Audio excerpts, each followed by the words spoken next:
Okay, looks like we're live. How's everyone doing? Let me know in the chat if you're able to hear my sound.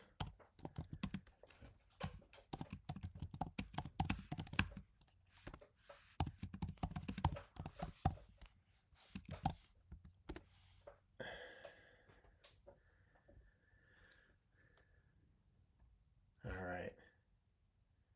So welcome everyone. Connor, awesome. Thanks, bud. Thanks for being back. Um, yeah, yesterday I think it might have been because of the heat. There were just some pretty big, oh, loud. Okay, let me turn it down. Give me a second. Okay. All right, is that better? Let me know if that's better.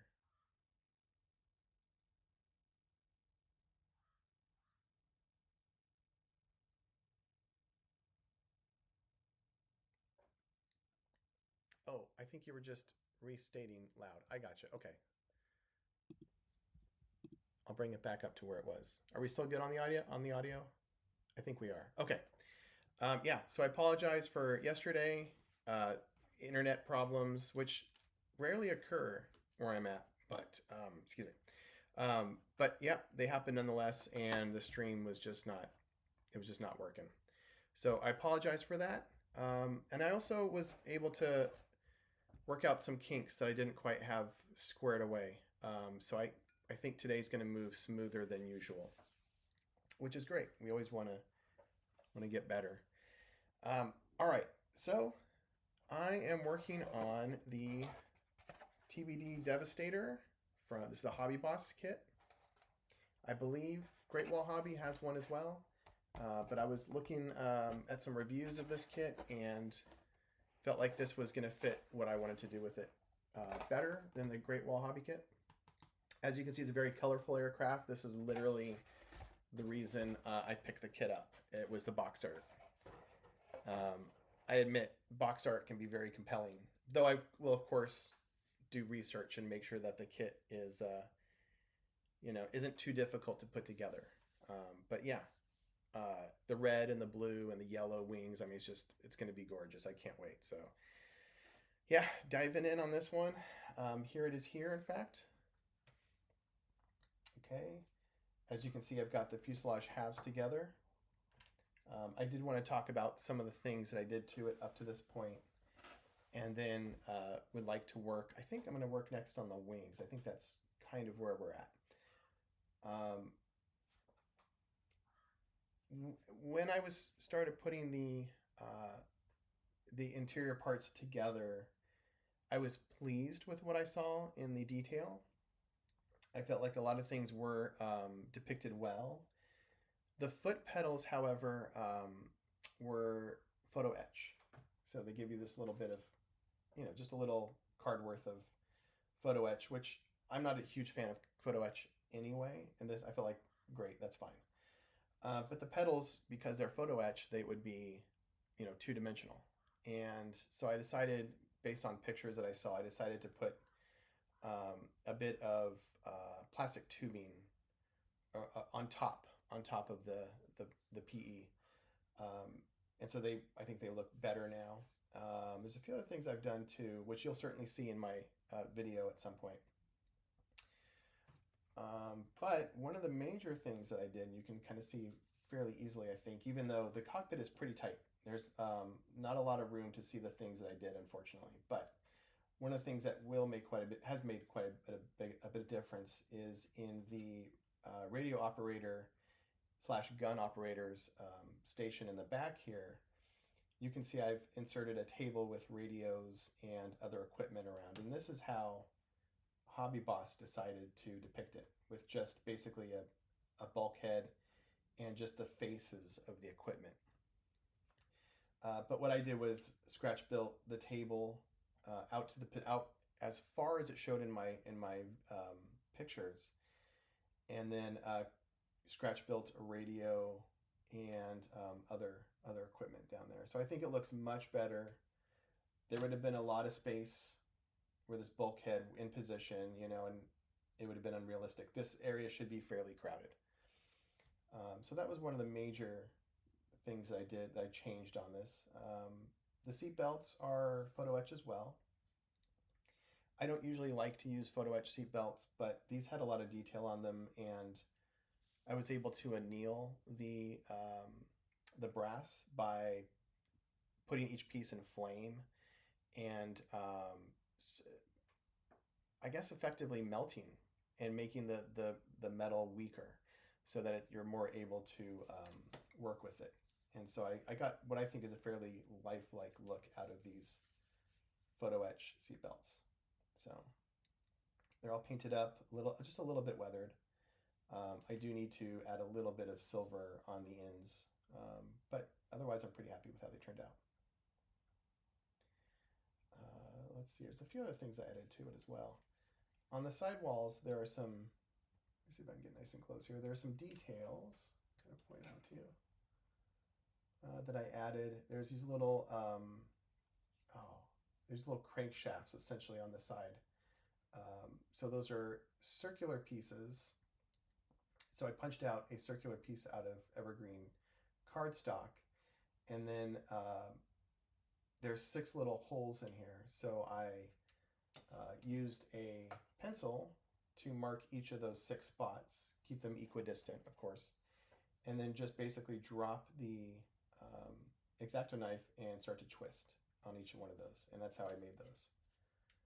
I do need to add a little bit of a handle on each of them, but that shouldn't be too difficult to do. In the kit, they were expecting me to add a few other pieces. Let me see if I have one. They're essentially a tubing that comes up along the side and then up on top of this portion here. And I was looking at my photographs, and it should be a not a tube, but a U-shape piece of plastic. This is too thick, but I'm going to basically it's going to come up like this. It's going to bend up and then fold over, and so I'm going to construct those at some point. Okay. And then some of the other work I did here, I added foot pedals for the bombardier position. You should have foot pedals as well. And then I redid some of the radios. I actually added some of these radios here as well, controls. Again, based on photographs. You can see another control switch, basically. That's got another piece attached to it, and I added those details as well. I scratch built a new crankshaft. This is a crankshaft for the engine. They molded theirs on. I didn't like how it looked. It was, again, just like 2-dimensional. So I scraped that off and made a new one. And then at the very, very bottom, I don't know if you can see, but there's some brown material, and these are, this is padding that the bombardier would use when he slides into position and looks at the bottom of or below the aircraft with this screen and basically lays down. So I added some padding there, again, based on some references and photos that I had, and painted them to look like cushions. And I made them out of Magic Sculpt. It's a 2-part epoxy-like material, and basically this is kind of what it turned into. But I was able to make these sort of little scratches in it. This isn't a good example of what I ended up doing in here, but this gives you an idea as the kind of material I was working with. It's pretty hard at this point, so I wouldn't be able to sort of, make any changes, but after about 3 or 4 hours is when it hardens fully. I did also start working with Tamiya epoxy putty, which is this stuff here. But it takes 24 hours to dry, and I don't mean overnight. It literally takes 24 hours to dry, and ends up being rock hard too. But I wasn't able to work with it in a good amount of time, so I abandoned that and went right to the Magic Sculpt, which is this stuff here. I think it's only available in these 2 large containers. There's the resin and then the hardener. But I've had these for years, and I imagine I'll continue to have them for decades. Yeah. So that's kind of the work I've done so far. I don't think there's anything else. I got the fuselage halves together today, and then of course forgot a piece. And that piece was this control panel down here at the bottom. There's two control panels for the pilot. And I forgot to add them in. The top one was easy to get on, the bottom one was a real pain. So I ended up having to break off the work I'd done here and force it into position, and still not super happy with how it turned out. But strangely enough, it actually ended up being in a position that's more correct to the actual aircraft than how they depicted it in the model. So maybe it was for the better, but that was not a very fun process. You will see I'm missing a door here. I have it somewhere. Oh, here it is. Yeah. So these doors, they decided to mold them in the open position. And I looked at several photographs of the aircraft, and when it's just parked, which is how I'm going to display it, they would be folded up. They wouldn't just automatically sort of, you know, open up or be left open for any reason. So I decided to rebuild them essentially. It's these little hinges here. I took a lot of care. I wanted to make sure that there's still a seam in each of these, so that took a lot of time to make sure that everything was fitting properly. And then I added the door. As you can see, this one unfortunately popped off, but I'll be able to fairly easily glue it while still maintaining this seam here. Okay. Now that seam's a little bit wide. It's a little bit too large of a gap. So what I'll do is I'll go in with, at a later point, go in with Vallejo plastic putty, and sort of fill in the seam, but then remove much of the material on the top so that the gap is filled in, but there's still a seam showing, if that makes sense. It's an effect I like to do on a lot of my seams. If they're just a little bit too large, I like to fill them and then wipe off the top. I'll show you what I mean probably later. Maybe I will attach this at some point tonight, and we can see if that works. Okay. But yeah, I wanted to put this in closed position, so I was able to do that. Just haven't glued this piece back on yet. And as I was trying to fit on that control panel, as you might notice, the control stick top popped off. So luckily I was able to rescue it, but I'll be gluing that in at a later point as well. Other than that, other than those little issues, you know, the cockpit went together really well. There were no actual fit issues. Yeah, I'm having fun. So in the chat, why don't you let us know what you're working on? If you're currently working like at this moment, that'd be great. Let us know. And let me know how you guys are doing.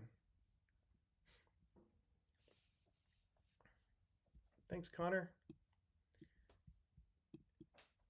Yeah, the green was, you know, I was looking at, there are some really fantastic color photos from Time magazine. I'm trying to remember exactly what the date was, but it was pre-1940, I'm pretty sure. And they're of the Devastators, I think it's this exact squadron, in fact. VT6, I think it is. They're on an aircraft carrier, and there's several photos of beautiful color photographs that they put in Time magazine. And so I was able to look at the green of the cockpit, you know, from a distance, and it was a fairly dirty green, but I think I matched it fairly well, the actual shade.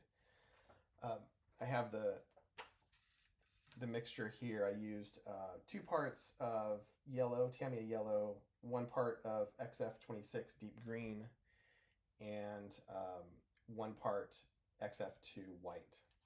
And that was for that green. I could have added just a little bit of gray, I think, or even just a little bit of black just to sort of deaden the green. But I think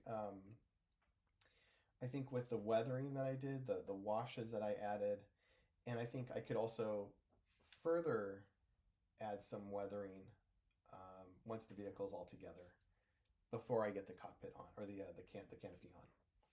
I think I could still mute it just a little bit, but otherwise I'm pretty happy with how it turned out. There's a lot of green in the cockpit, so any chance I get to have a little bit of color to break it up, I made sure to take it.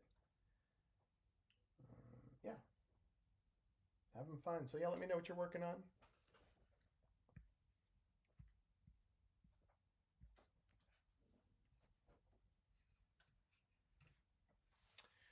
Okay, that's it. I think I'm just going to go ahead and start diving in here and kind of show you how I do some of this stuff. I'm going to start working on this little hatch here, this little door. Yeah, it broke off pretty cleanly. I can just add some, oh my gosh, that's perfect right there. I'm just gonna,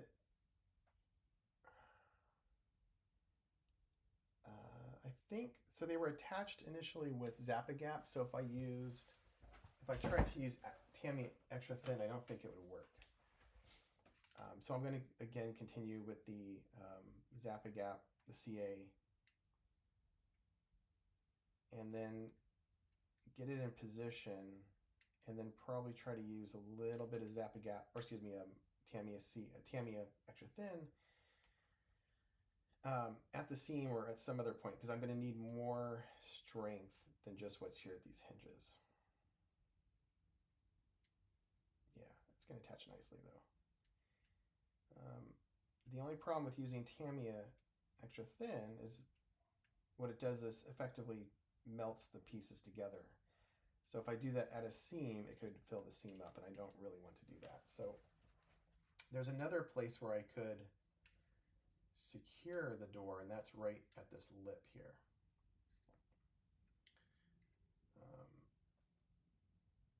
And that's possible as well.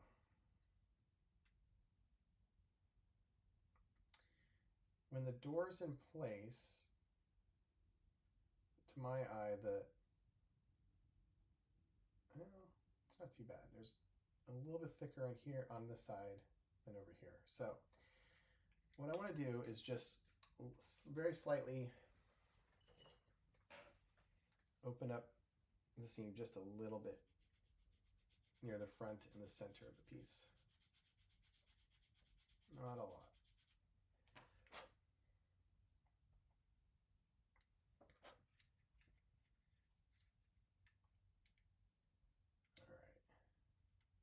Yeah, that evened it out a little bit. Okay. All right, much better.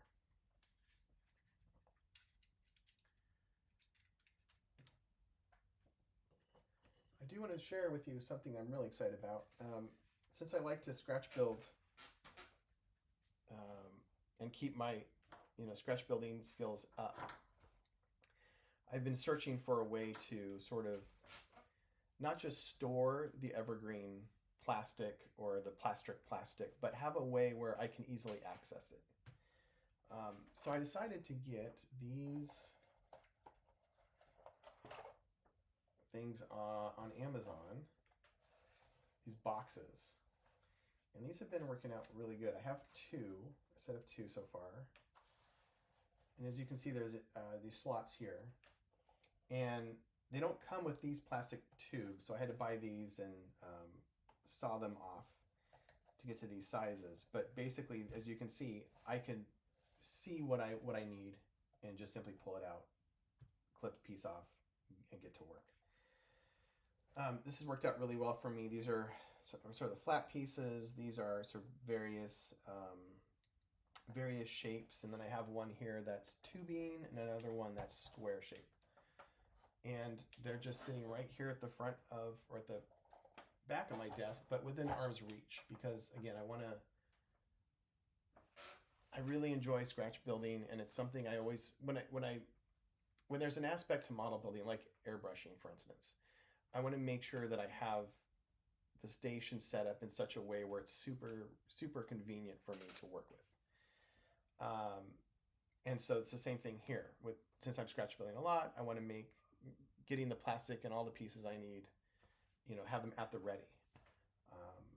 So that's been really great for me. So if you're interested, those are the boxes. You can find them on Amazon.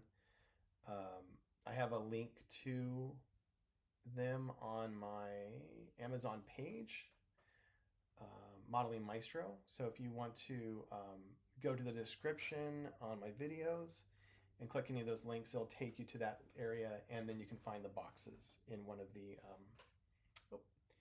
the menus there. And I'll get a little cut from Amazon. It's no extra cost to you, so just let me know. Or just go ahead and order from there, and then of course, if you want to send me a message or something on one of the videos that you can't reach it, just let me know, and I can send you the link easily. But they're great. They're just a couple. I'm trying to remember exactly. Maybe $10, maybe a little bit more, and super convenient. I did also order one of these boxes, and these are really for my plastruct pieces, but the organization is not as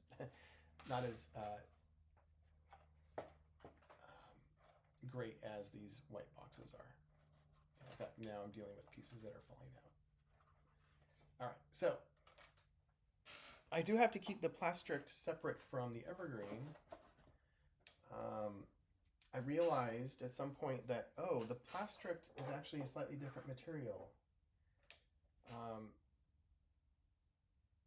And I was having a hard time attaching it to any evergreen pieces.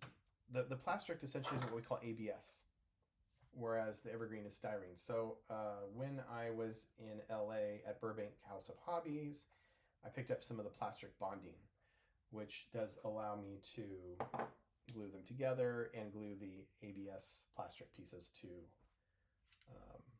the polystyrene in the kits as well. So yeah, I want to keep them separate so that I know what glue I need to kind of work with. All right. So I'll see you in the chat here. Oh, audio's a bit low. All right. Thank you. I will crank it up a bit.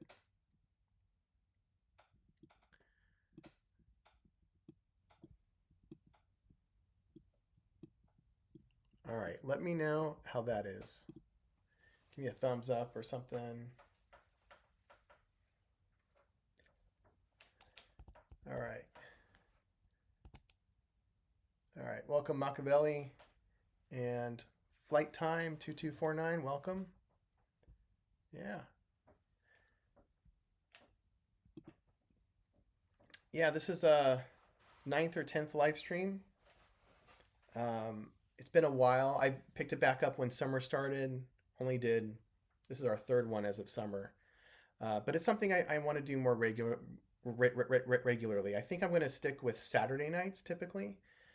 Certainly when summer closes, because I'll be back at work and I'll need to find time.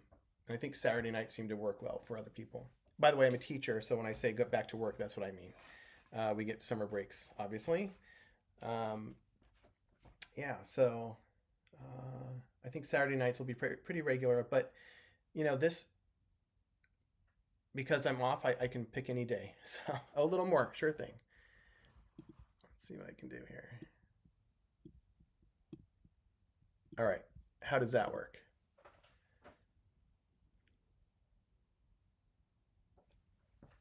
Awesome. Okay. Hello, my sister. Awesome. Welcome, guys. There we go. Okay, great.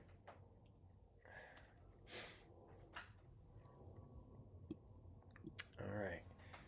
So let's continue. I'm going to go ahead and attach this door using a little bit of the Zap-A-Gap.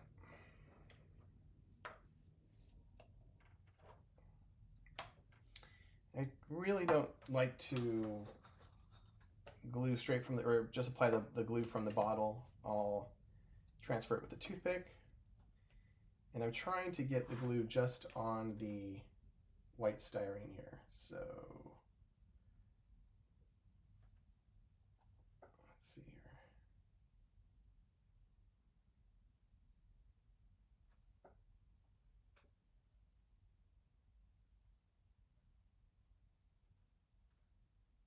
There should be a piece here as well.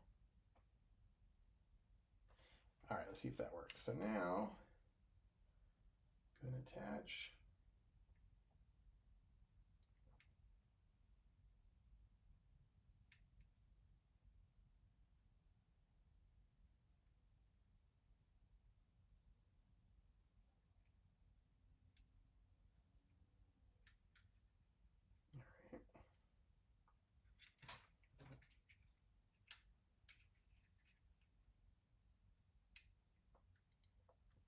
So this glue I'm using, we call CA, it's cyanacrylate, but it's the same glue that when you think of super glue, it's the exact same stuff.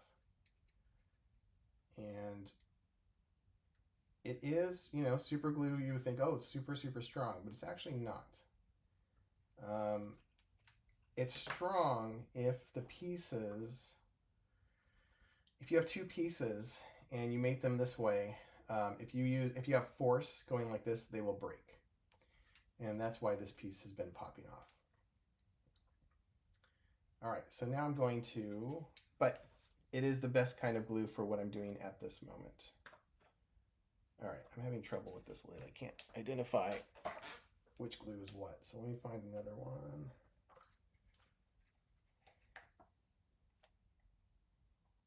All right.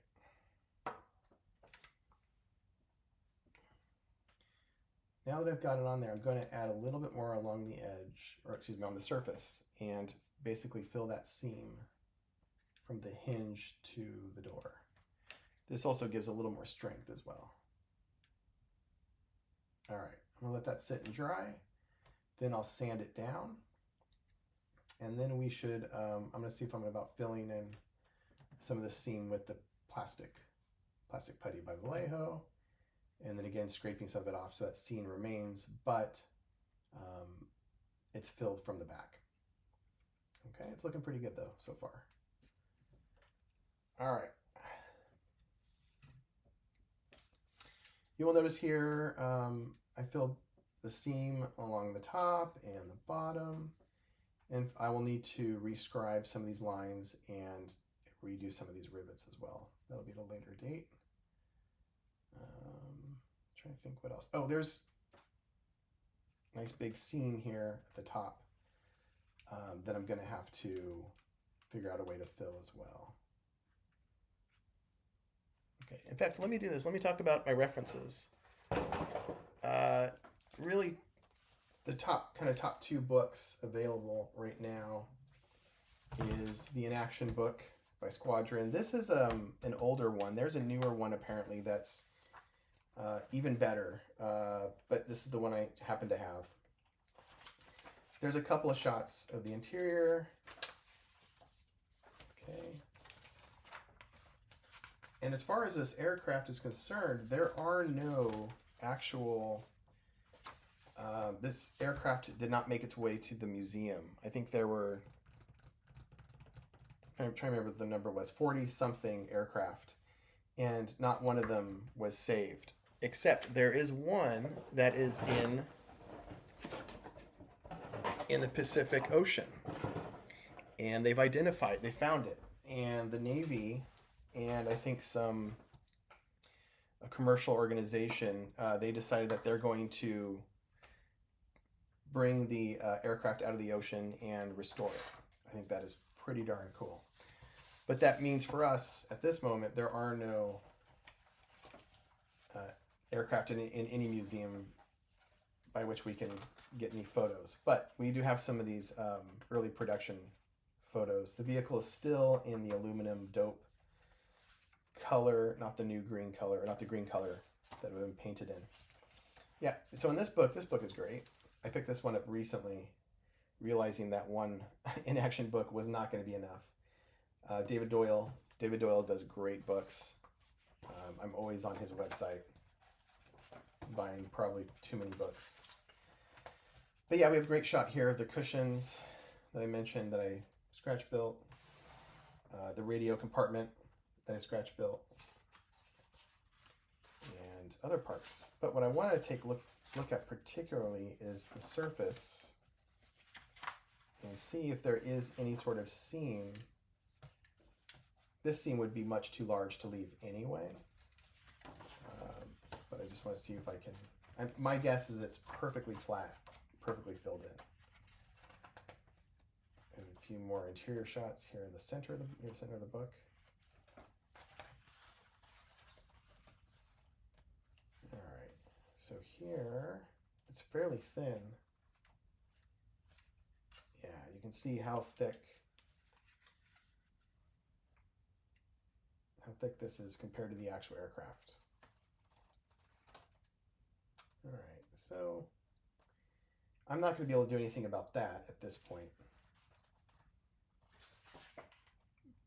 But I don't see any reason to leave that seam there. So why don't I go ahead and tackle that issue?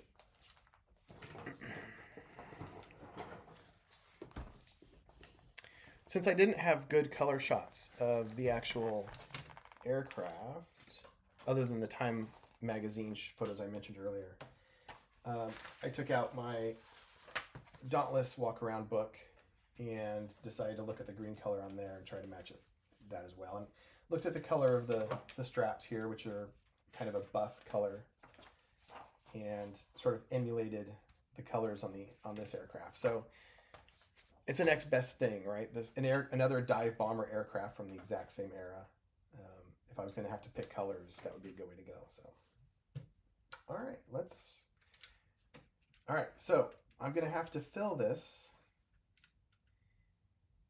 and I might actually want to see if I can easily, okay, these are not attached, which is fine. And then I don't want to take off the fire extinguisher because I know that's on there pretty good. But one thing I might want to do, I wish I were able to do at this point, was remove some of these more delicate details. But I'm just going to have to work around them, I think. All right, I want to see if by squeezing the fuselage together, yep, there's a little bit of give. Okay, so that's going to be really the first step, is bringing the fuselage together to sort of fill the seam. All right, and then whatever's left over, I'm going to want to fill. Hang on. I might be jumping the gun.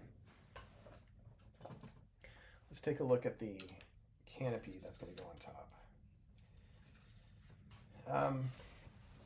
The kit, this is beautiful. I love this about this kit. I don't like that there's so many windows to have to deal with, but they provided masks for each of these panels and the panels on the inside, which, if you remember, the way that I like to build is I like to mask off and paint the inside color as well. So that's great. That's a nice, oh wait, I'm trying to think now if that's true. Because they have, like, they would say, like, you know, panel 1, panel 2, panel 3, and on some of them there's doubles. The question is, are they on this side and that side, or are they, I'll have to take a look. Either way, okay. What I need to think about is how much the seam is going to show if I use the canopy. So the closed canopy, I wasn't planning on using the closed canopy. I want to go with the open canopy. And so I need to think about, if I squeeze these too much,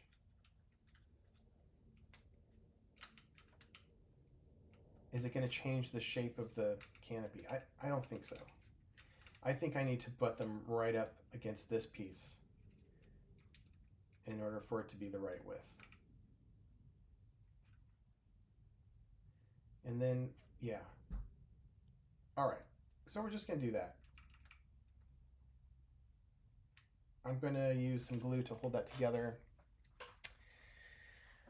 I don't like relying on glue to hold pieces together. Not a big fan of that.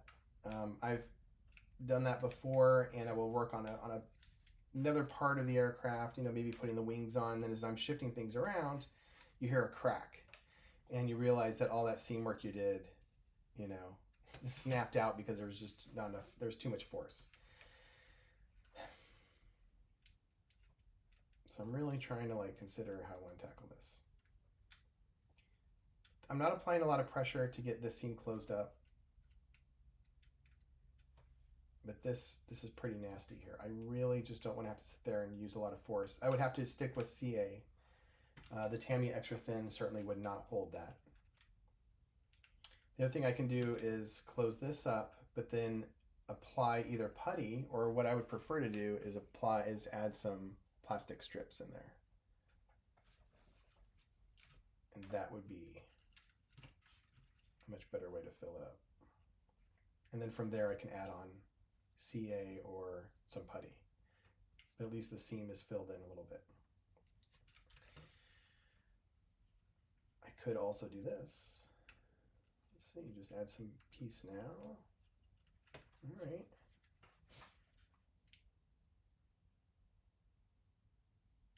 Yeah, let's just continue with this. Nope. Find a better cutter here. All right. Let's do this. Let's continue with what I've started here.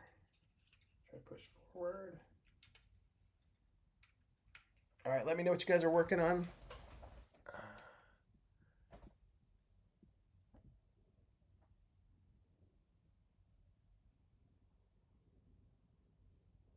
Yeah, the CA glue I like to use is just the Zap-A-Gap.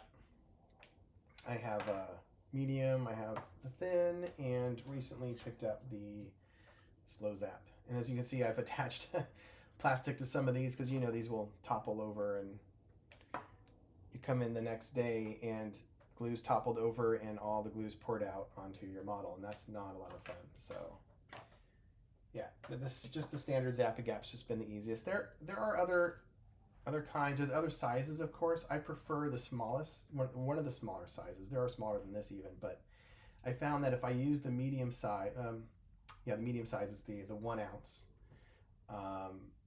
that I end up using about that much of the glue, and then this much has dried out or turned into basically slow zap. So slow Zap-A-Gap.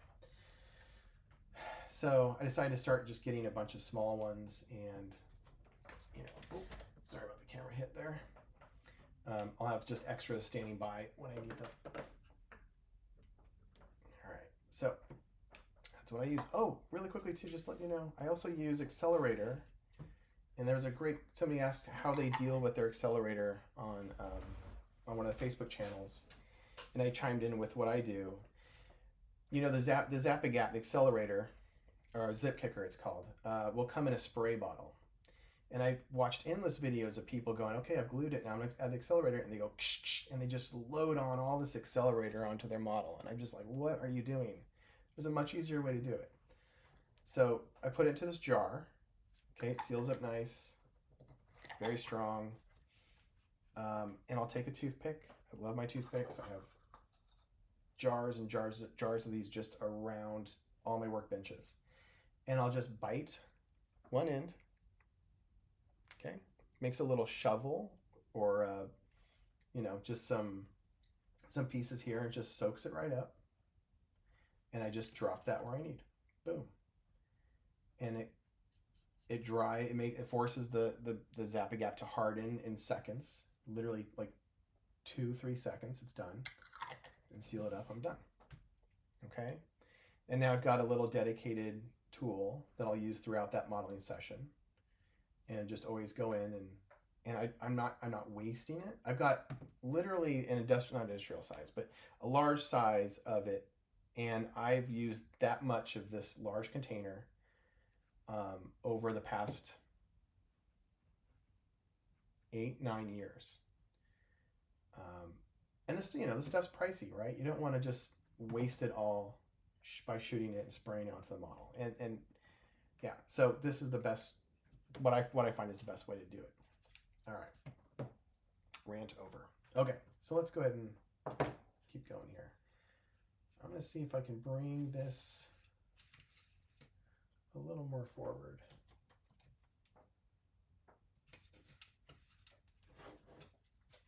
Okay. trying to get it right into that little spot right there.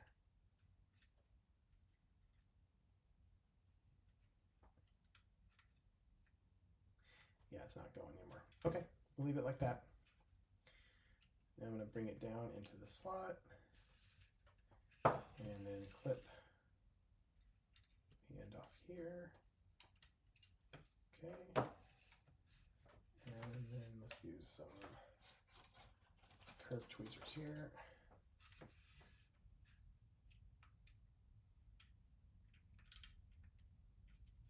I need to trim just a little bit more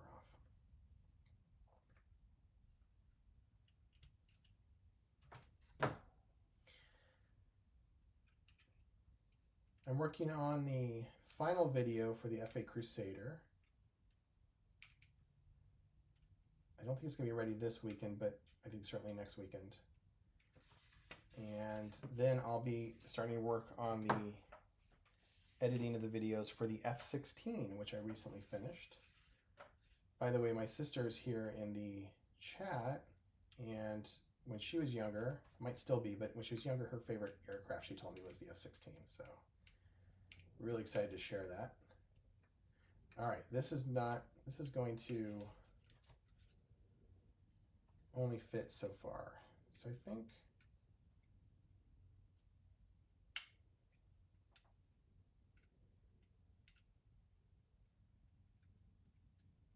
yeah, okay.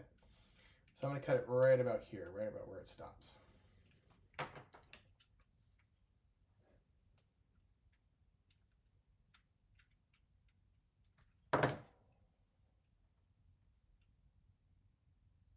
Yeah, I'm really pleased with how the F-16 turned out. It's the one version of that aircraft that I've always wanted to build.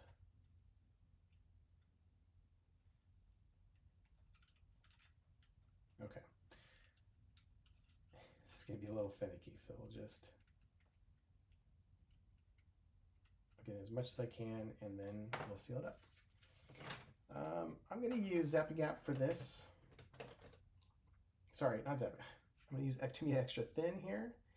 All right, so the capillary action is going to allow it to run into the seam, and it's going to melt the plastic, and that's what I want. I don't want a seam here. So melting the pieces is fine. The one thing that could be in the way is if there's any paint on the inside of the seams, it might not melt that great, but we're just going to go with it. And I notice there's a little bit of a hump here. Yeah, this one piece at the top here, this panel, was a little bit warped, and I don't think that was the manufacturer's fault. I think I wasn't careful about it coming off the sprue, so I might have to make some adjustments there. Yeah, it looks like it's not feeling that great. Let's see here if I can do a little more. So yeah, in the chat, let me know what you guys are working on.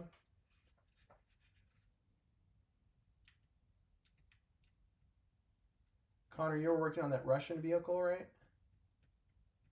Let me know how that was going, or if you're still on it.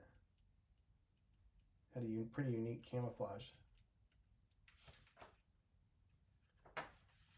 By the way, check out Connor's channel. Connor, if you could put the name of your channel in the chat, that'd be great. I'm forgetting the channel name right now. But he just started, and he does some nice models too. So Connor, go ahead and give yourself a plug there, bud. And if there's anybody else in the chat who's got a channel to plug, feel free as well. All right, so now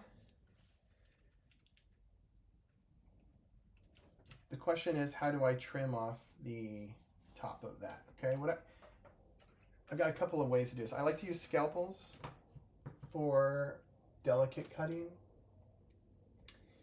And I also have a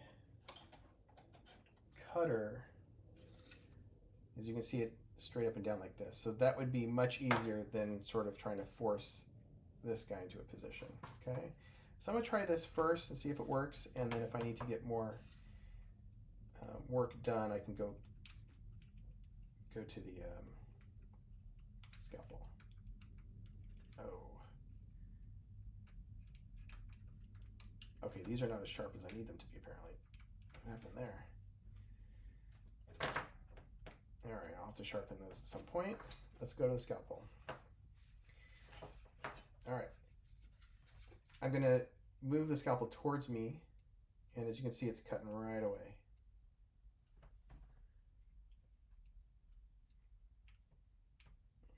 Scalpels are terrific. These are really a game changer when I learned how to work with them. All right, that piece fell in there. You want to leave in there. Good. That's pretty good. Take just a little more off. Anybody see any good movies lately? Let me know in the chat. I watched that Hail Mary movie, finally. Didn't like it. Didn't like it. I know, it's I know, everybody liked it. I'm not a fan of movies where there's one person. I like movies that have teams of people. I like seeing people interact with each other who have different personalities and bring different things. And it wasn't enough to keep me interested in that movie. So, not my cup of tea. I've had that same problem with The Martian. I felt like it was just one guy by himself for a lot of the time, and it was just, I just couldn't keep my interest. It seems that that author likes those situations, and I don't.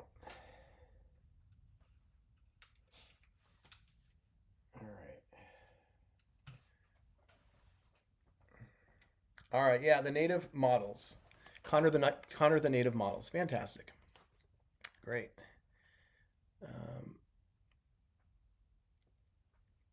Yeah, the 54 millimeter woodland native circa 1750. Wow, cool. Very cool. Working on a 48 Tamiya F15C. Yeah, 25% putty right now. Yep. Oh, that's great. Very cool. The book was good. Okay. All right. Yeah, I don't mind that the situation of, one character in a book. That's fine. That's fine. But for a movie, for a 2+ hour movie, yeah, I need more social interaction, more variation. The science only takes it so far for me, but I need like character development, interesting people. Yeah.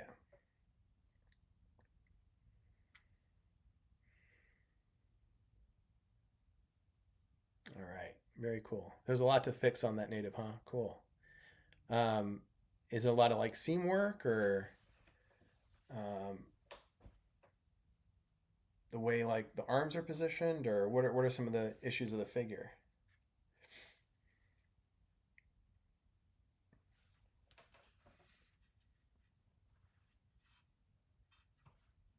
Yeah, I don't know enough about figures yet. I did pick up Tamiya had some U.S. infantry figures that they came out with a couple years ago, very recently, and they were supposed to be really good. And I was like, okay, if I'm gonna start at some point with figurines, I'm gonna start there. Should be a lot of fun. Lots of inaccuracies. Okay, all right. Now is it okay?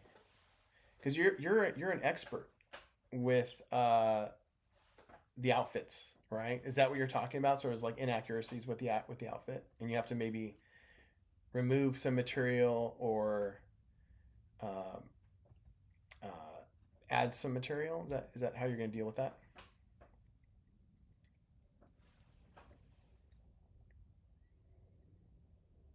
Yeah, I've not built the Tamiya F15. I did an F15. I was the Hasegawa. An F15. No, I was like, gosh, that was like 20 years ago. That might have been like a Revell kit or something. Um, yeah, I absolutely adore the F15. I don't. I think I've got a Hasegawa kit F15C somewhere. Um, yeah, and that's a big model. A good friend of mine recently finished his. That takes up a lot of space. um, the F16 I recently finished, which sorry I don't want to show you guys yet. I don't want to reveal it. The model itself, is about that big. It's about the size of this one. So F16 is nice and small, but I put it on a very large 14-inch base, circular base, with some other stuff on it. So now it sits in one of my cabinets, and the door is barely shut. So um, it'll have to get moved to my other cabinets that don't have doors at some point. But yeah, I'm super proud of how it turned out.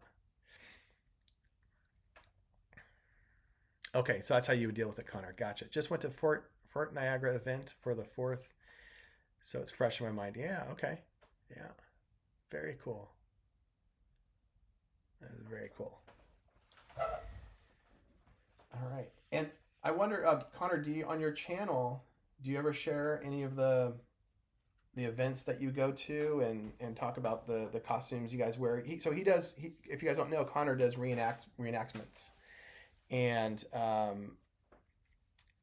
so he knows a lot about like the outfits and the uniforms, and so I just think, Connor, if you hadn't had a chance to talk about that on the channel, I think it'd be really neat side quest to sort of talk about. Anyway, all right, that seam is filled. We're gonna have to use some putty probably now to continue. This kind of work, again, I'm not going to want to use the plastic putty because this is water soluble. This is for adding putty and then removing it very quickly. It's not really for major seam fills, okay? Or where you need to sand. And this looks to me like I'm going to end up having to sand this area down to get it filled nicely. So, all right. Oh, you know what another possibility is? If it wasn't painted already, this would be easier to do. I could also use some stretch sprue.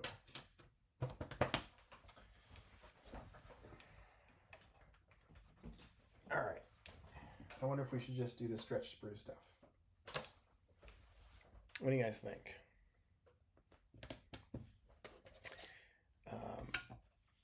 I've got a box here, a little container of some odds and ends, plastic-wise.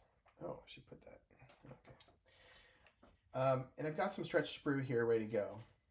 And what I mean, stretch sprue is these what we call trees that the pieces are on have plastic that you can melt down with flame. I've got a little candle here, and I would have a flame, and with, of course, good protection on your face, because you don't want to inhale burning styrene. It's not healthy at all. It would melt, and I'd be able to pull the pieces apart and get these nice thin strips of plastic. And so we call that stretched sprue, okay? Sometimes people will call these sprue. My understanding, these are called trees. And the sprue is when you cut a piece off and there's a little bit there, that would be considered sprue. Now, the terminology, people are going to call them different things. There's a mix-up with how these terms are used, and that's okay. I'm not going to get picky about it, but that's my understanding of how that goes. Anyway, so I could lay this stretch sprue in here, use Tamiya Extra Thin, and fill it as if it were putty, okay? The issue, again, is with Tamiya Extra Thin, you want bare styrene on bare styrene. But because it's painted, that paint kind of gets in the mixture and doesn't allow it to seal well. But I'm going to attempt it anyhow. I'm going to see if I can find a more straight piece. to work with. There we go. And we get a couple out just ready to go just in case I need them on the fly. Yeah, stretch sprue is used for a lot of different things. Every couple of months or so, I'll have just a session where I'm like, okay, I'm just going to make myself some stretch sprue.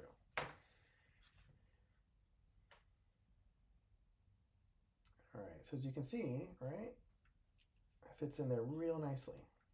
Okay, so now I'm going to take the Tamiya Extra Thin, this stuff here. I keep saying extra thin just so you know what I'm talking about. This is the quick setting. There's two types. All right. This darker green is really for if I want to add cement and then put the pieces together and then it melts. That would be this one. This one is when I put the pieces together and I'm going to run a seam or run it across a seam and then it melts. So that's what I'm going to want to use here. And I'm hoping that all these three sides, the two sides of the aircraft and the one side of the sprue here melt. Yeah, that's working out pretty good. All right. This is preferable to putty for a couple of reasons. One second here. Let me another good use of the scalpel here. Yeah, do let me know in the chat if you've seen any interesting movies lately. I'm not really into new movies, I guess, but I'm really into like older stuff, so I'll be sure to share with you some stuff.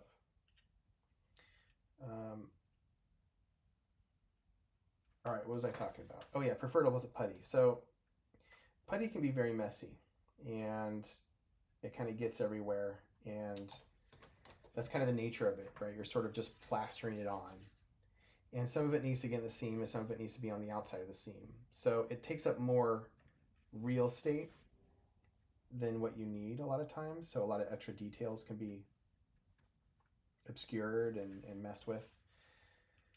And then when it dries, most putties will sink a little bit. So then you have to add another layer of putty in order for it to get smooth. And that can be a problem. And then you've sanded it down, but now it is essentially a different material than plastic. It's never, unless you're working with something like Milliput, this stuff, which is basically this same kind of Tamiya epoxy putty that I talked about earlier, this stuff here, or the Magic Sculpt, which I mentioned earlier as well, this stuff, okay? These are pretty rock hard. This is as strong as plastic. So if I use this to fill, the strength would be fine, right? I could now sand it nicely. I could cut into it if I need to. I could drill holes into it if I needed to. But anything other than those types of putties, if I'm using, let's say, this is really good putty, basic type Tamiya putty. If I'm using this to fill, it'll fill the seam nicely and it'll hold in there really good. But if I needed to drill holes or maneuver it in some way, it would be really hard. It would be very brittle and crack. So this is, for me, this isn't really seam filling. And then just to mention again, the plastic putty, the Vallejo plastic putty, this is the weakest stuff, but that is actually its benefit. Okay, and I'll talk a little bit about that. I'll show you how I work with that in a little bit. All right, I want to keep filling in these areas.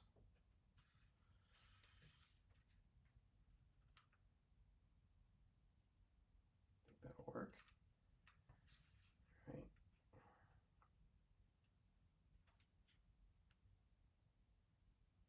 All right, let's take a look at the chat here.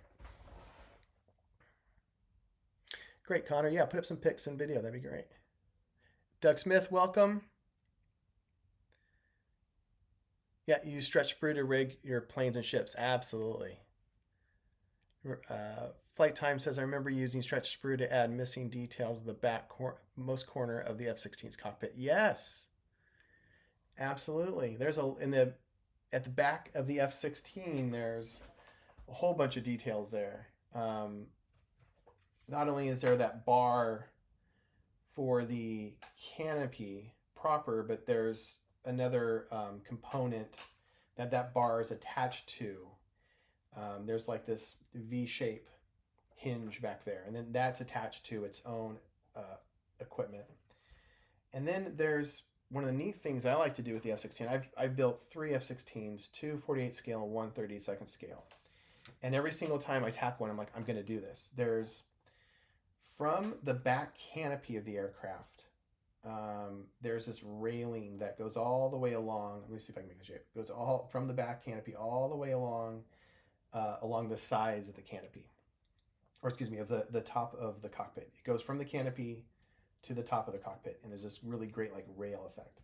And so that's, you could use stretch sprue for that. I like to use small square or very thin square plastic pieces. Actually, one size smaller than this, but always square, and I like to kind of shape it a certain way. And that's a really, really cool effect on the F-16. But yeah, there's the F-16 has a lot of detail back there. So a couple wires and stuff. Yeah. Yeah, I'm really excited to share the one I recently finished. I just don't want to reveal it right now. I'm going to save it for the videos. All right. Okay, so what I'm going to do is glue this, glue a little bit of this piece here. I don't know if you can see, sorry. And then I'll clip it off. All right, let me go and zoom in a little bit here too.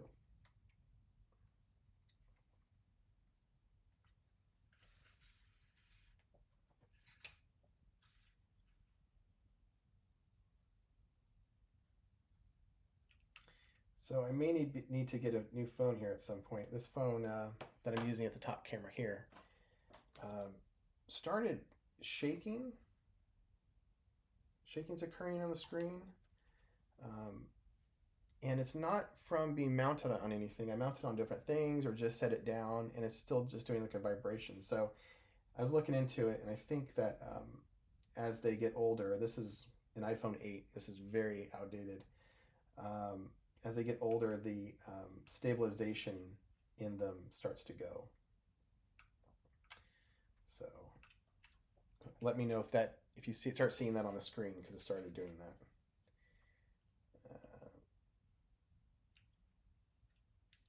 Oh, okay. That wasn't as clean as I'd hoped. All right, so we filled in these seams really nicely. Try and bring it nice and close to my, not only for you to see, but for me to see with the visors. Yeah. I still need to melt a little bit more here. Okay, and as you can see here, I'm going to need to repaint this area at some point. Okay, and there's still, I filled the seam in, but now there's still seams here, right? So I need to figure out how I'm going to tackle that. I think the plan is to just get it to really melt and then sand it down. And then whatever, if there's a little bit of seam there, I'm not going to be too worried about it. Okay. Much of it will be covered with the canopy. Yeah, you can see now that some of the paint is starting to melt away. All right, that's okay. I'm going to repaint it all at the top. And I need to fill that little piece in right there as well. And this needs to be glued a little bit better.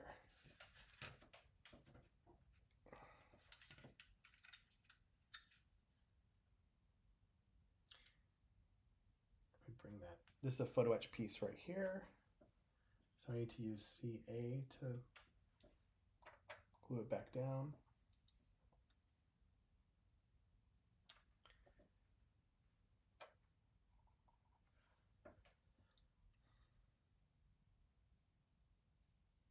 All right.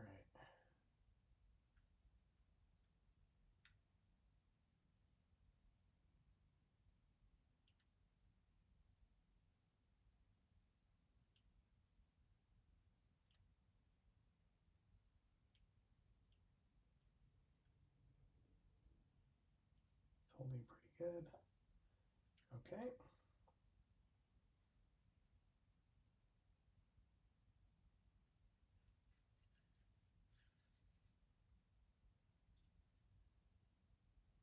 Okay. I'm gonna leave that be. Let's now take a look at the bottom here again. Yeah, you can hear it's pretty scratchy, right? There's these little, there's glue here. I put a spot of glue there, there, there. Now I need to sand it down flush. Okay. So for this work, I'm gonna want to go with a sanding stick. Oh, before I start sanding away too, I just want to talk about something else. As we're sanding, you might notice a lot of like plastic dust come up. And I looked into it some more and decided it was probably a good idea to protect myself from that plastic dust. So I got these, they're essentially, they call them O2 Armor. And I got a 10-pack of these. Now these go in your nose. And I don't know if you've noticed, but I actually have one sitting in my nostrils right now. Kind of weird, right? But you can't see them. And I got a pack of different sizes to kind of try out which ones fit my face well. And found out that this size small is perfect for me. So went ahead and bought the full pack of it. And right now that these little filters are sitting in my nose. And the idea is that as I'm, I don't think it doesn't keep the paint from getting into your body, right? For that I use masks. This kind of mask here.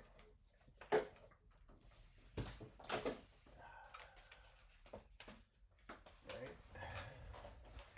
We should all have these kind of masks for airbrushing. Okay.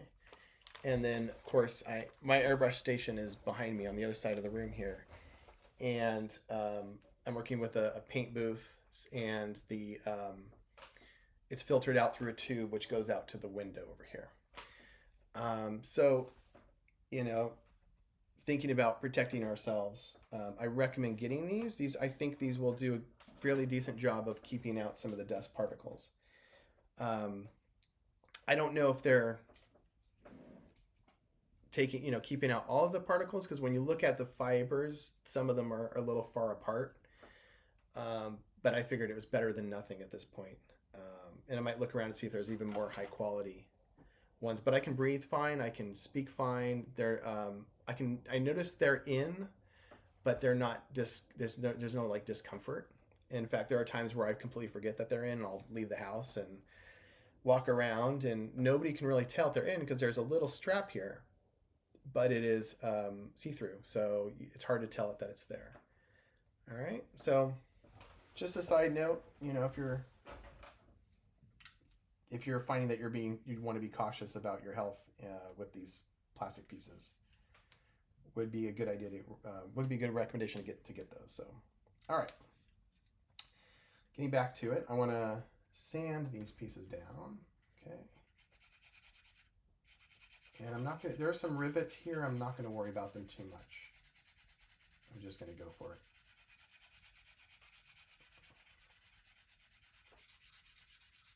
I don't mind adding rivet work.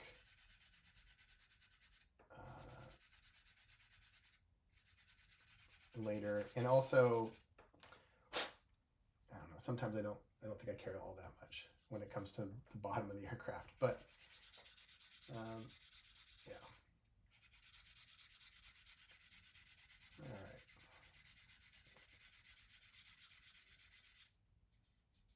I can still feel them there, and I'm going to just focus on this spot there. I'm trying to follow the shape of the model, not just sand flat. Okay.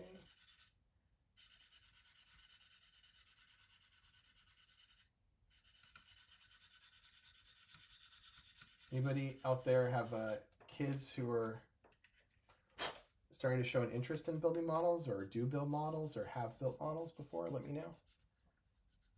I've got 3 kids, and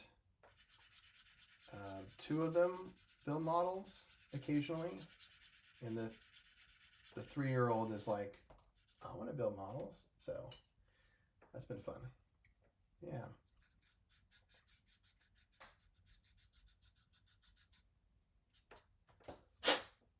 All right.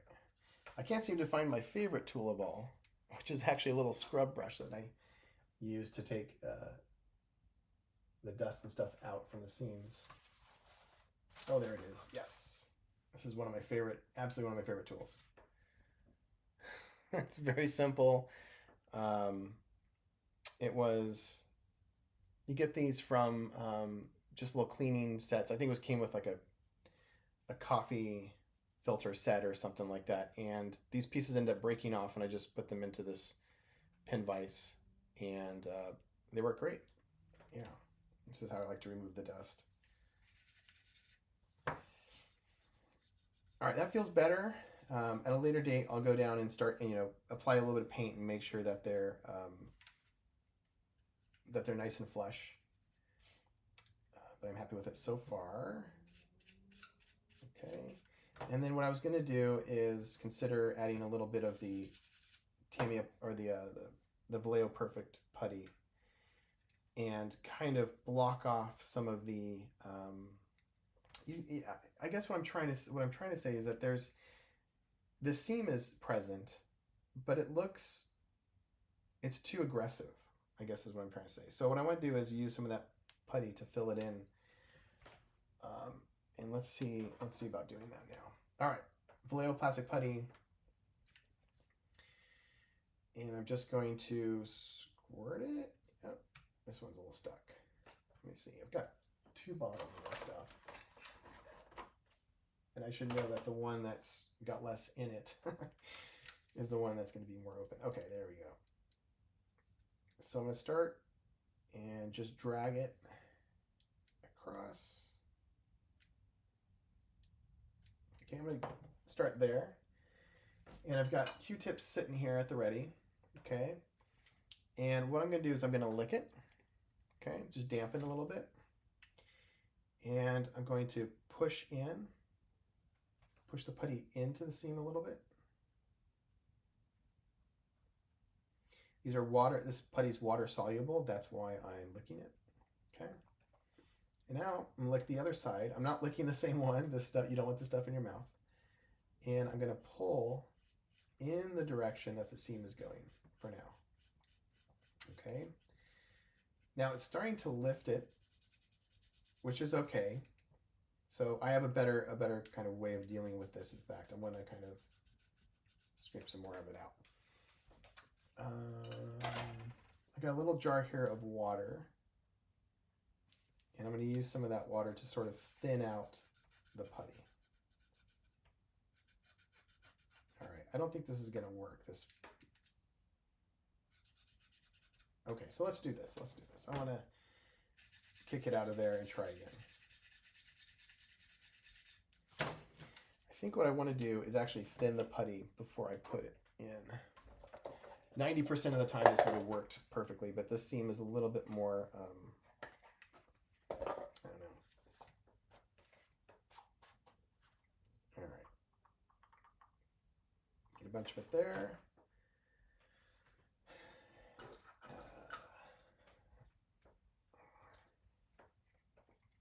Get some water with it. Oh, we'll do that. Let's just put a drop of it here. Oh, too much, way too much. All right. Let's see if I can pour most of that out. Okay, good. Now I'm thinning it out with the water. Okay. And now I'm going to apply that to the model. It's thinner now. Now, the stuff's going to harden pretty quick. So you want to keep applying water to it.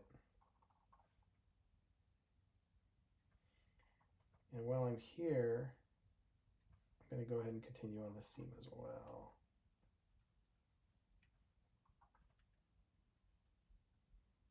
And I'm just going to work on this side, do one side at a time. All right. New toothpick, wet it. This time I'm going to go against the seam. I want to see if that works.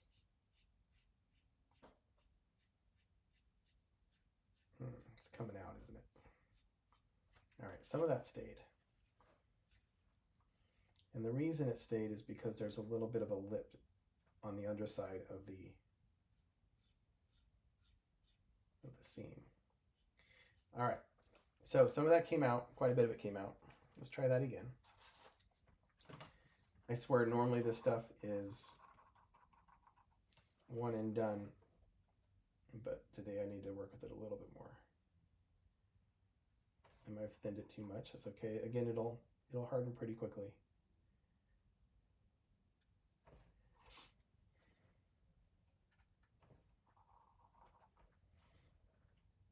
Anybody go on any interesting trips over the summer vacation so far?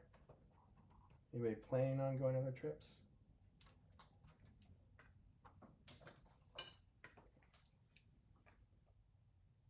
Another thing I can do is not wet it, and it should stay in pretty good.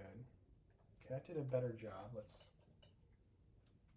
going to wet it because I want to get around it, any of the excess on the outside here off. All right. Now, it may not look like it, but the seam is still present. I've just sort of backfilled it. Okay. And as you can see, I've got a few more spaces here that need to be filled in. But this is not, if I were trying to get rid of the seam, this is not the way to do it. This is not, first of all, the right kind of putty to use. This putty is very soft, very fragile. And I like to think of it as just cosmetic. It doesn't really function as a normal putty. I see a lot of people online on Facebook complaining about it, and I don't think they're using it properly. All right, that'll work. So now, imagine it painted, and there's a slight seam here, but a much slighter seam, right? It's not like you can see, the darkness behind it. That's not what I want. I don't want the darkness there. All right, so now I'm going to continue on this side, do the same.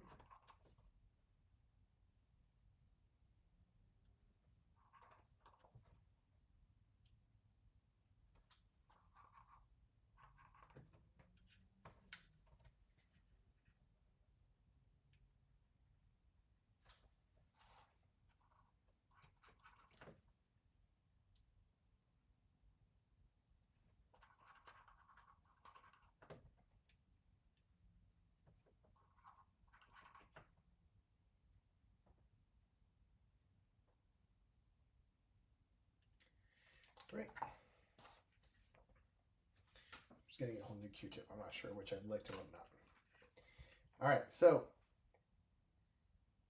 I'm considering doing another stream this weekend. I think Saturday will work again. Let me know in the chat if that works for you. I'd also like to know, are there other days where you're like, hey, this other day of the week works best for me too. Once things start getting back into, once I start having more commitments back in the late August, Wednesdays will not work for me for streams. This is a rare exception. Not only do I teach music to high schoolers and middle schoolers, but I also conduct a community band, and that band rehearses Wednesday nights.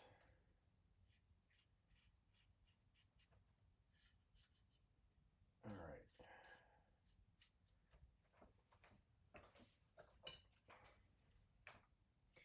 I think that'll work. Ooh, shoot.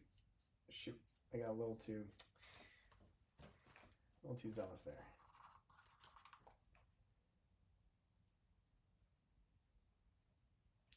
All right, what I'm trying to do is just remove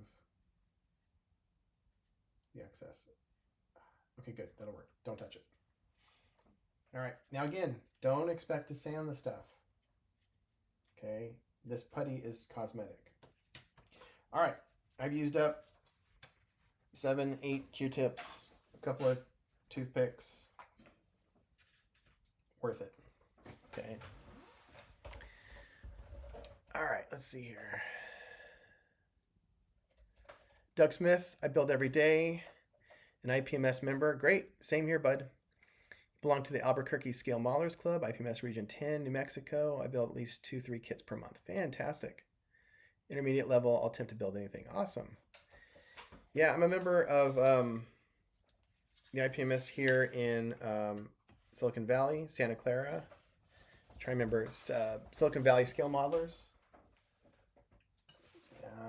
And yeah, joined them officially about 2 years ago now. But I've gone to their contests since I was like 10 or something. So 30 plus years. Know a lot of the guys in the chapters. Oh, see, we're doing that shaky thing. There it is again. There. I don't know what's causing that. Yeah. All right. Well, hopefully that goes away. I wonder, it could also be that it's overheating. It just wasn't something I noticed before. So I think it's a new thing with the camera. Yeah. 2-3 kits per month. That's fantastic. I average 1 a month. The F16 went a little bit over a month. I finished it last week, last Friday. Yeah. No, last Thursday. And it's very involved. I have a base and painted the base and added some titles on it using my Silhouette Cameo cutter. And then I have some extra accessories that are around the vehicle as well. So that's why it took a little over a month, about a month and a couple weeks. This one should take me about a month. Yeah, that's the plan. I'm really into aircraft right now, primarily sticking with aircraft, though I've recently, I pre-ordered the Andy's Hobbies M3 half-track set. There's 2 half-tracks that come in that set. So armor, truck kind of stuff. And I'm considering, I really want to get, what is it? The M3 Stewart. One of the M3 Stewarts by, I think it's Mini Art, I think is the company. I've been looking into one of them, and I've been thinking about picking one of those up. I've got an M3 that I built back in 2020, in fact. I'll show you that one here. Give me a second.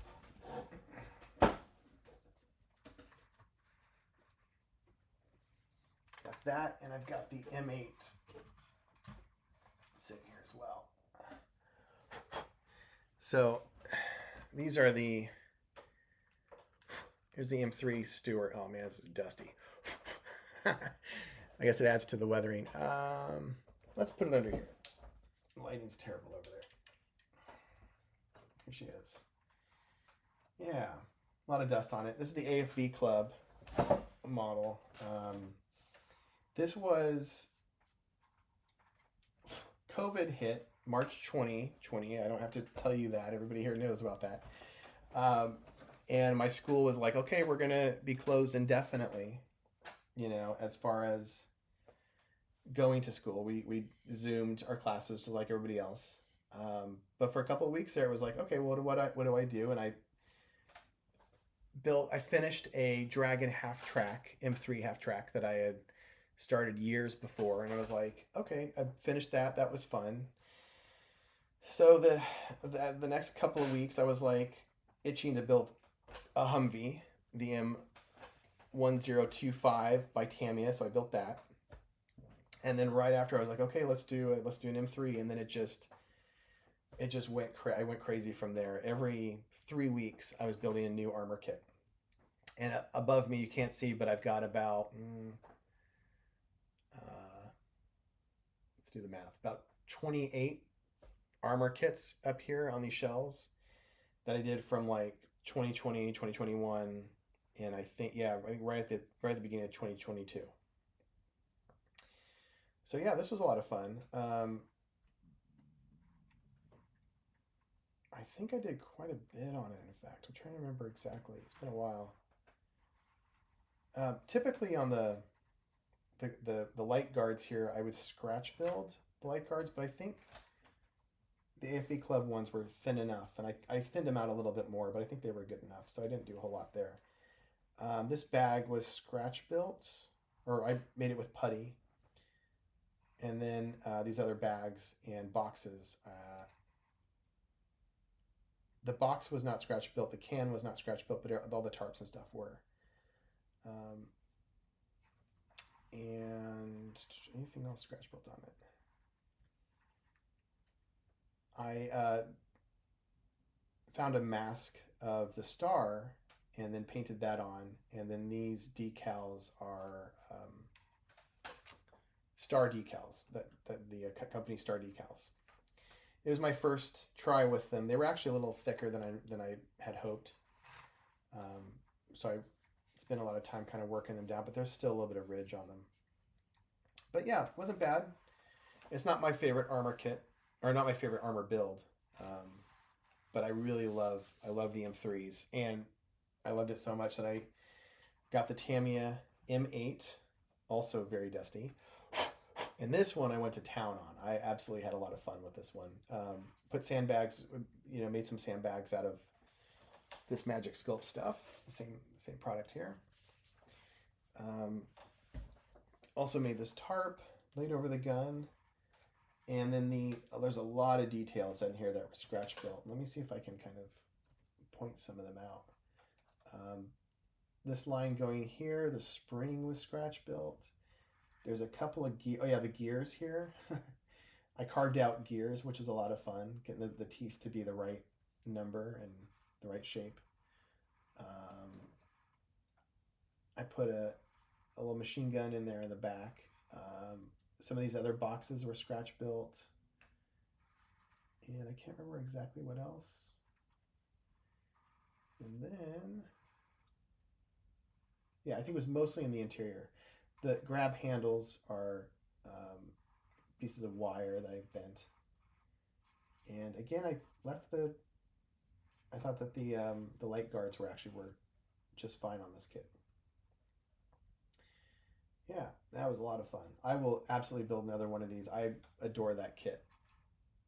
I mean, it's Tamiya. It's hard to not like Tamiya, right? I have another one ready to go in my stash, so yeah, I really love the M3 and the M3 chassis. Anything in this chassis, and this is if I remember right, this is actually an M5, I think. Yeah, I like the old style turret though. This is the newer style turret. I like the old turret, and that's what I'm looking to buy from that mini art kit. But yeah, thank you, Doug Smith. Appreciate it. Let's see what else. Yeah, some kits take a while for sure. Absolutely. Heller E2C Hawkeye on the bench. Cool. Group build contest. Nice. Just finished an ICM Sally bomber yesterday. Wow, very cool. What scale was that bomber, by the way? And what scale is the E2C? Are those 72 scales? Or 72nd?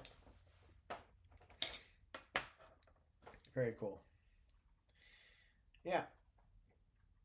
I had a lot of fun with that. Oh, that's right. Yeah, and I added some interior pieces too. I added some seats on the inside, a couple of other boxes. Yeah, I kind of went to town on it. Set to the side. Yeah, I love doing armor. I just haven't done it in a while. It's been about 2 years now since I did armor. The biggest issue I think for where everybody is getting the tracks right, getting them to fit properly, getting them to be snug, to have the right number of links if you're dealing with individual link. And it's just not something I've mastered. I do a good job of kind of faking it, but I know I'm like, I could do so much better on tracks, and it's hard to get them right. So, yeah. I will show you another one that I did. This is kind of fun. I'm also not just tracked vehicles, but also really love doing trucks and that sort of thing. And so here's the Pink Panther. I had a lot of fun doing this one. There's a piece that broke. This little license plate thing came off, but it's not going to be difficult to get that back on. But otherwise, it's still in good condition. This was the old Tamiya kit as well. There is no, as far as I know, no new. Oh, no, that's not true. Who was doing the Range Rovers, the Land Rovers? There's another company. Oh, it might have been like, no. Italeri, I think. Italeri did some. I think there was another company. But anyway, the Tamiya kit is old. It's like from 1960 something, the mold. But I got an aftermarket set with a bunch of photo etch, and then got some of the aftermarket set here for the bags and stuff. And these were a lot of fun to paint. I used Vallejo acrylics. The only thing I really use Vallejo acrylics are just the occasional brush painting. And I had a lot of fun just, getting the shading right and the highlights on these. Oh, and when I made the videos, I did 3 videos for this particular vehicle. And I was working so hard I didn't even film painting these, which is such a shame. I think I even apologize about that in the videos. But yeah, it was a lot of fun. I used the hairspray technique for doing this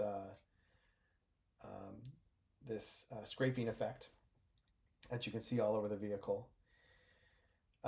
They were basically that bronze green color, right, that the Brits sprayed on their vehicles.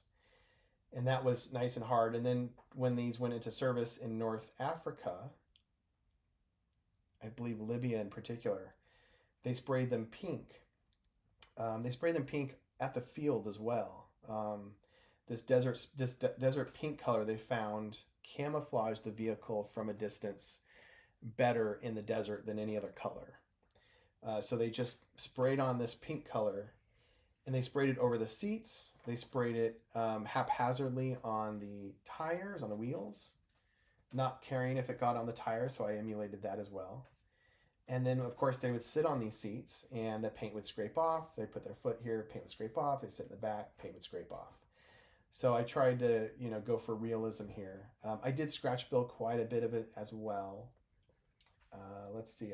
Aside from the PE, I added new prongs here.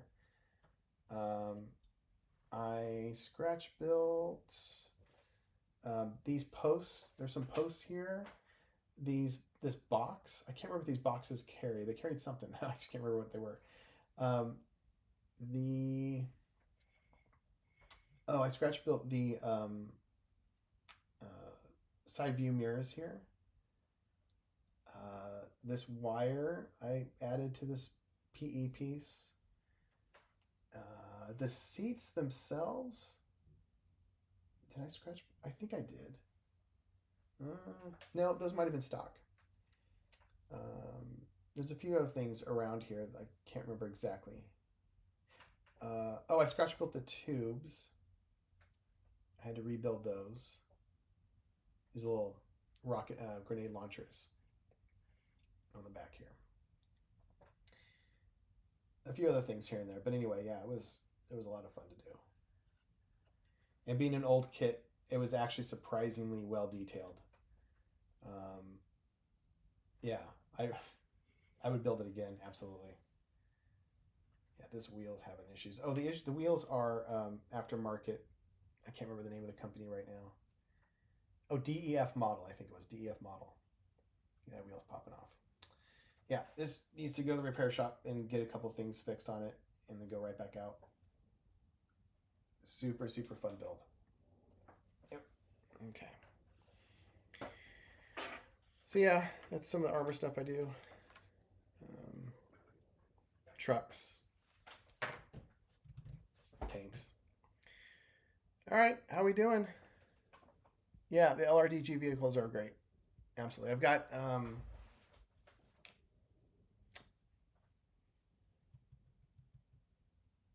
what else do I have? I've got another long range desert group vehicle. Tamiya kit. I think they think they have 3 different LRDG vehicles.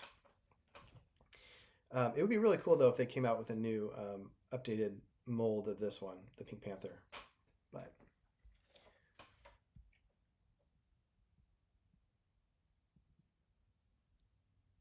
yeah, you're right. It was AK doing the Land Rover. Yep, that's right.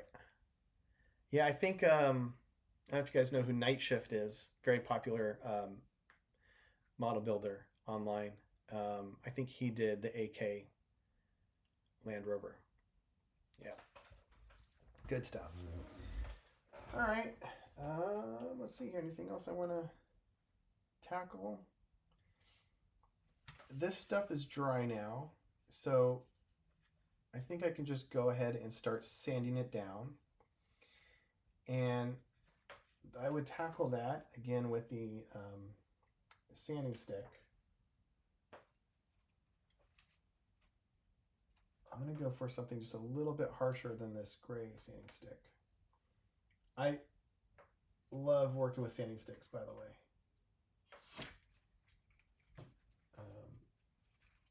They're just easy to work with for me. And if you work with sanding sticks or sandpaper or files, not metal files, but really I think any other kind, I get this block. This is great because it takes off the material from inside the sanding sticks. Okay, cleans them out.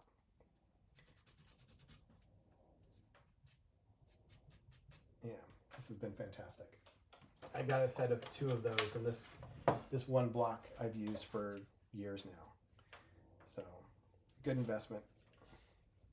All right, what I'm going to do is just keep it flat. And you'll notice I've got green color on this side, nothing on this side. So I'm going to use that green color as a gauge. And once I notice that paint starting to scrape away, it means that I've leveled everything off a bit. Okay. So I think that's how I'm going to go for it. When I work with the sanding stick, I like to go in different directions.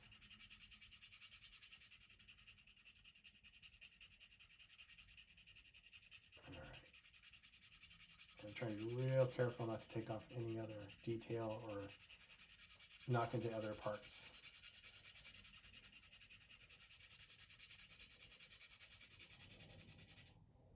All right. Yeah, you see that paint going by?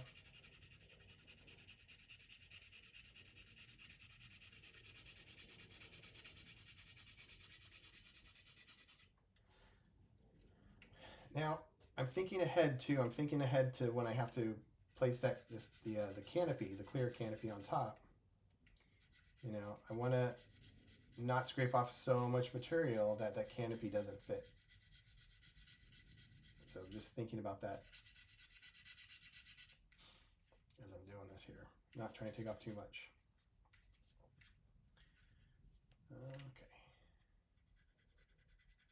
This might be a spot where I'm better off just scraping with a scalpel. If that piece is lifting up, that's okay. I didn't really glue it down. I don't want to glue it down right now anyhow. All right. Trying to keep as flat as possible. Here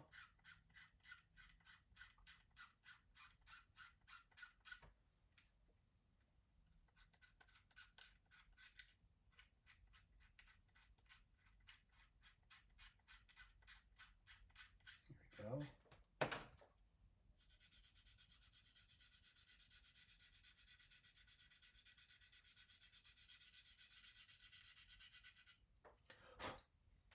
How are we doing? Yeah, I will have to respray these areas. You know, I might even just brush paint, but I don't think it's going to look that great. So what I'll do is I'll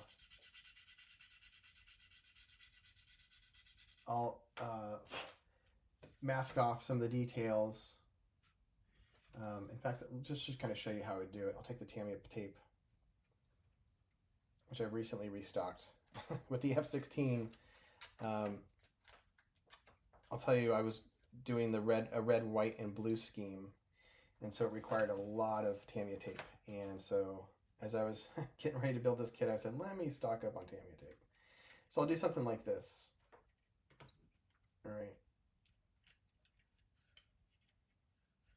then continue it all the way around. And then cut out some little strips and cover up the fire extinguisher. And do the same kind of work around here, and then I can lightly spray without having to worry about any sort of overspray or anything.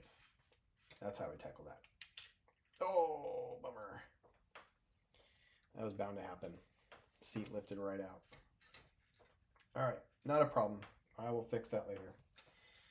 All right. You know, we gotta, I think, we modelers who do live streams, it gives us an opportunity to show the mistakes. And I think that's a good thing. So I hope you guys, yeah. All right. When you make videos, it's like you can edit out all that stuff. The live stream is much more realistic.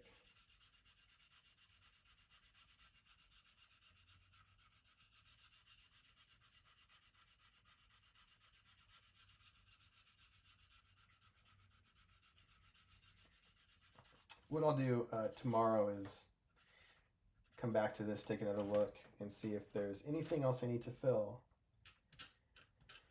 Or if I need to do any more sanding. But I think I'm going to be happy with where it's at this point. One of the things with live streaming is that it's difficult to work with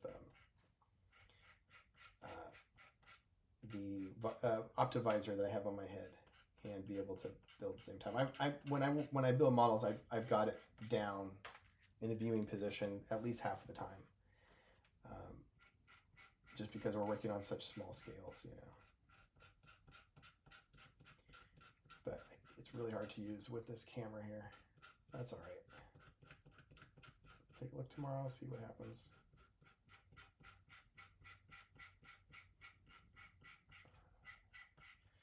Okay. Looking pretty good from here.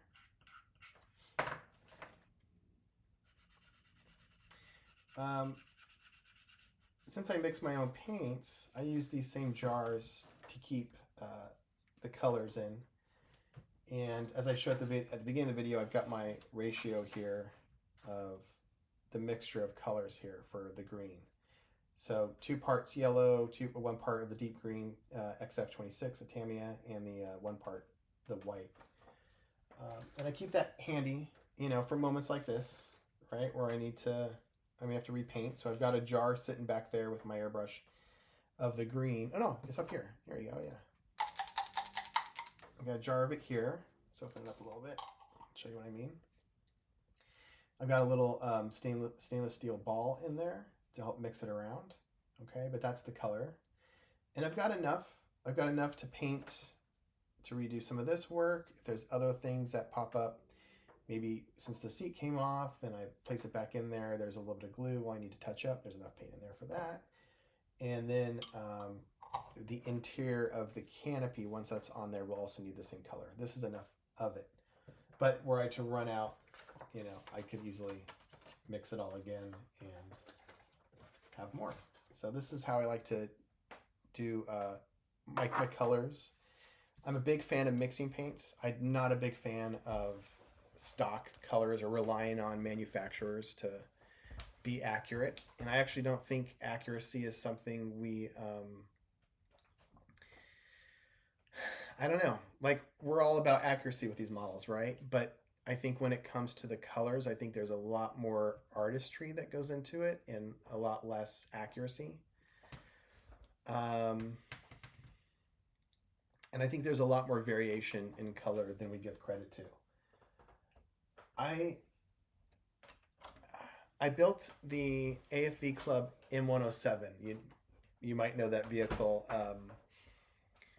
It's a track, but it's got a huge cannon on it. Okay, and I had a really terrific David Doyle book.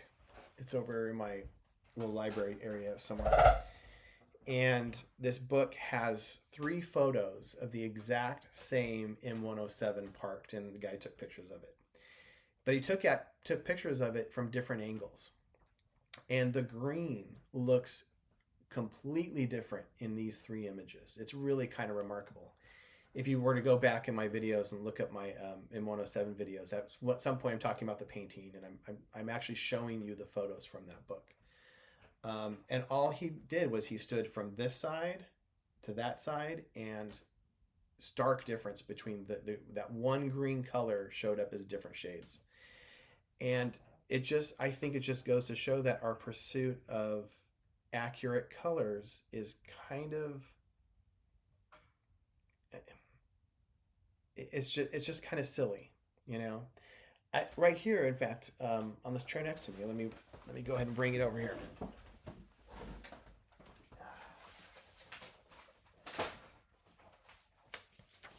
I just realized my microphone is not attached. Let me go ahead and fix that for you guys. Kind of doing 2 things at once here. All right.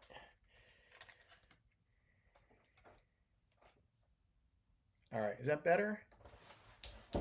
Doing okay? All right, let me know if that's working still. I don't know what happened there. Okay, so this is one of my absolute favorite references. The official monogram of U.S. Navy and Marine Corps Aircraft Color Guide. I've got a volume 2 and volume 4, which deals with more modern aircraft. But in the back, these are this is all about the insignia on this aircraft, and the paint jobs. But on the back, they have these paint chips, which we love as modelers, right? And this is, I'll look at the paint chips with a grain of salt, So for instance, this interior color of this Devastator should be roughly that color, okay? Now, it's a little bit darker than what I chose. Let me show you side by side here.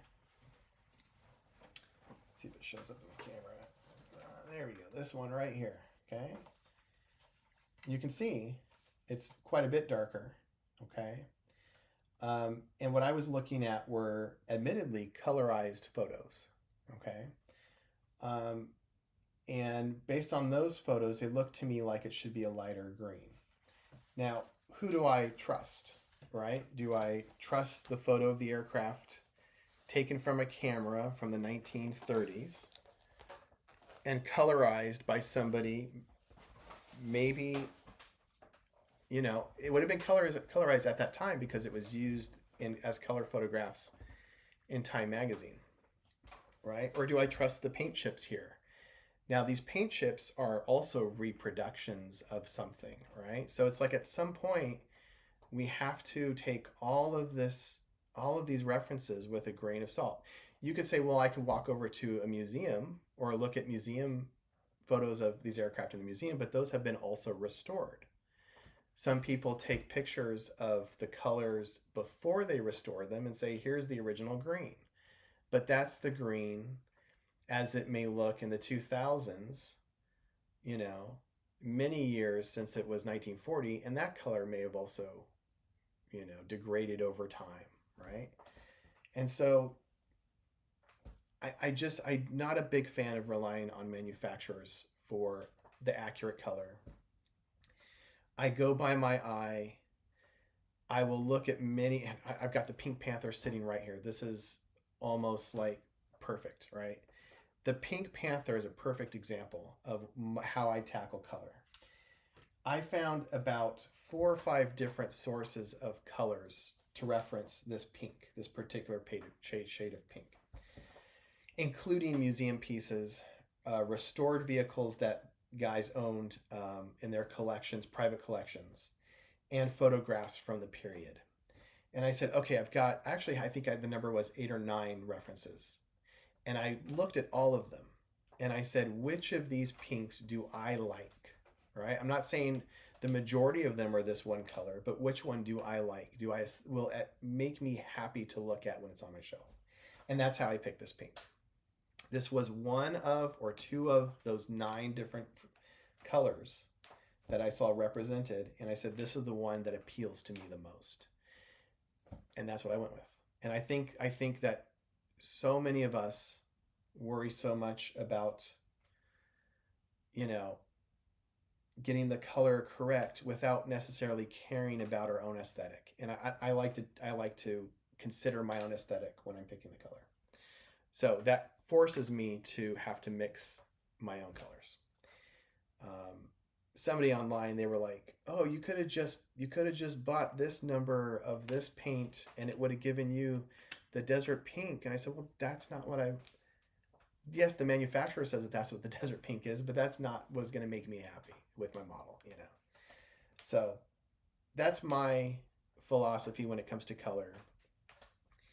I'm not saying you have to do it, right? My videos and my live streams are not about what I think that you should do. It's just simply what I like to do and how I build. And if people happen to share that the same philosophy, that's great, you know. And if not, that's great too. So anyway, I was ranting quite a bit there. Thanks for listening to me. Yeah, the good old MK1 eyeball, absolutely. Mark 1 eyeball. Isn't that? It's amazing how that's still the best way to the best tech that we have. All right, I'm just gonna keep sanding this down a little bit. I'm gonna need to fill in that little spot there at some point as well. I might just use an extra piece of plastic to do it.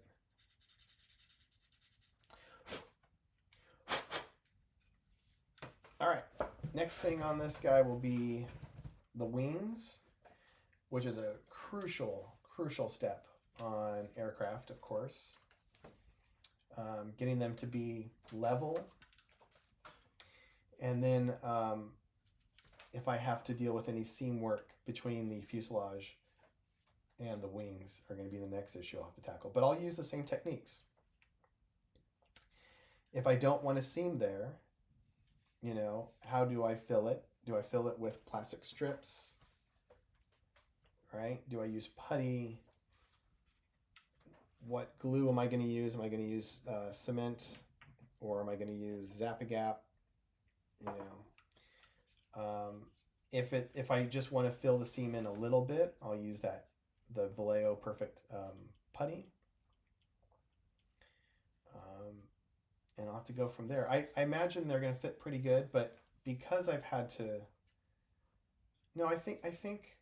See, again, I would have been concerned if I had to squeeze this model together to get it to fit, because then that might throw off, you know, the way that the manufacturers, the fit that the manufacturers have set aside. So I don't think I'm going to run into any problems, but I built the Kinetic Mirage 3000 and, you know, was going swimmingly, and then all of a sudden it's like, oh, at the wing root, I've got quite a bit of gap there. So you can check out that video too, the Kinetic Mirage videos, and see the work I did on those wing roots. Yeah. All right, I think we're gonna wrap it up there. So thanks so much for joining. I'm gonna sign off. Thanks for joining in the chat. It was really great to have you guys here. I plan to do this again this Saturday. So I'll put out a note on my Facebook group page, and as well as the YouTube channel. Okay? All right. Everybody have a wonderful night. Thanks so much for joining. It's been a pleasure. Have a good one.